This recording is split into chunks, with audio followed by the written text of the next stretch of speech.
સુરત શહેર cyber crime સેલને online ફ્રોડના એક મોટા કેસમાં મહત્વની સફળતા મળી છે। શેર માર્કેટમાં ટ્રેડિંગ અને ઇન્વેસ્ટમેન્ટના નામે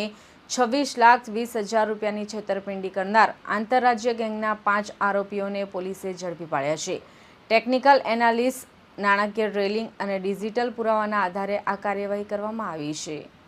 સુરત સાયબર ક્રાઇમ પોલીસ પાસેથી મળતી માહિતી મુજબ ફરિયાદીને શેર માર્કેટમાં ટ્રેડિંગ અને ઇન્વેસ્ટમેન્ટથી મોટો નફો અપાવવાના નામે એક વ્યક્તિને વોટ્સએપ ગ્રુપમાં જોડી અને બનાવટી વેબસાઇટ મારફતે ટ્રેડિંગ કરાવવામાં આવતું હતું। અલગ અલગ બેંક ખાતાઓમાં 26.20 લાખ ટ્રાન્સફર કરાવી છેતરપિંડી આચરવામાં આવી હતી। ફરિયાદ બાદ સુરત પોલીસ કમિશનર વાબાંગ ઝામેર, અધિક પોલીસ કમિશનર વાઘેલા અને સાયબર ક્રાઇમના ડીસીપી વિશાખા જૈનની સૂચનાને લઈ સુરત સાયબર ક્રાઇમ સેલે ટેકનિકલ વિશ્લેષણ, ડિજિટલ પુરાવા અને નાણાકીય ટ્રેલના આધારે ઓડિશા અને પશ્ચિમ બંગાળના 5 આરોપીઓને ઝડપી પાડ્યા છે।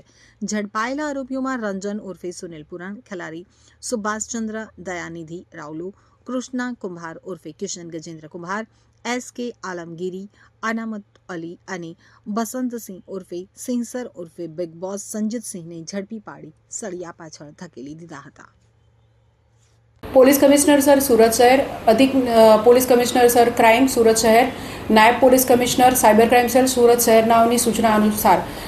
સાયબર ક્રાઇમ સેલ દ્વારા જ્યારે સુરત શહેરના નાગરિકો સાથે કોઈપણ પ્રકારનું ફ્રોડ થાય ત્યારે તેની ફરિયાદ નોંધી ઇન્વેસ્ટિગેશન કરવામાં આવે છે। તે અંતર્ગત પાછલા દિવસોમાં એક ફરિયાદીએ NCCRP પોર્ટલ પર પોતાની ફરિયાદ નોંધાવેલ હતી, જેમાં તેની સાથે શેર ટ્રેડિંગ, શેરમાં ઇન્વેસ્ટમેન્ટની ટિપ્સ આપવાના બહાને તેને વોટ્સઅપ ગ્રુપમાં જોડી અને ત્યારબાદ ફરજી વેબસાઇટ ઉપર એને એકાઉન્ટ ખોલાવડાવી ટ્રેડિંગના બહાને 26,20,000 જેટલી મોટી રકમ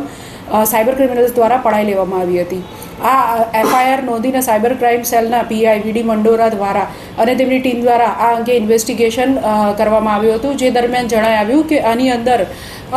એક કાવતરાપૂર્વક આ પ્રકારનું સાયબર ક્રાઇમ આચરવામાં આવ્યું છે, જે અંતર્ગત સાયબર ક્રાઇમની સેલ દ્વારા ટીમ દ્વારા ઓરિસ્સા ખાતેથી કુલ 5 આરોપીઓને અત્રે લાવીને ધરપકડ કરી રિમાન્ડ મેળવી આગળની કાર્યવાહી ચાલુ કરેલ છે। આ ગુનામાં આપણે જોઈએ તો રંજન ઉર્ફે સુનિલ ખિલારી, કૃષ્ણા કુંભાર ઉર્ફે કિશન કુંભાર,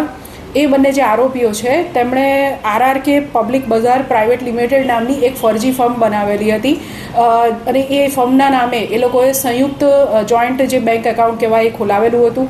અને આ બેંક એકાઉન્ટની અંદર ફરિયાદીના 50,000 જેટલા રૂપિયા ગયેલા હતા।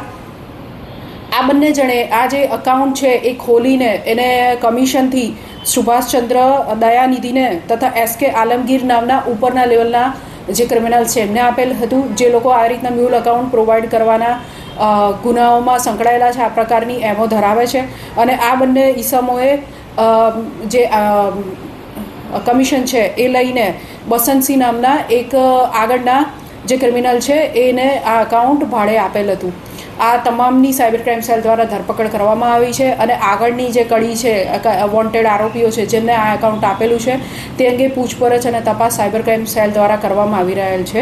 આપણે આ જે RRK પબ્લિક બજાર પ્રાઇવેટ લિમિટેડ નામની જે ફરજી ફર્મ છે એની વાત કરીએ, જેની અંદર ફરિયાદીના નાણાં ગયા છે, તો આ જે અકાઉન્ટ છે એની ઉપર ભારતભરમાં NCCRP પોર્ટલ પર કુલ 149 જેટલી કમ્પ્લેન્ટ્સ રજીસ્ટર થયેલી છે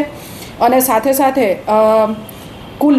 આ બહુ ટૂંકા સમયગાળામાં 6,53,00,000 જેટલી માતબર રકમના ટ્રાન્ઝેક્શન આ અકાઉન્ટમાં જણાઈ આવેલ છે।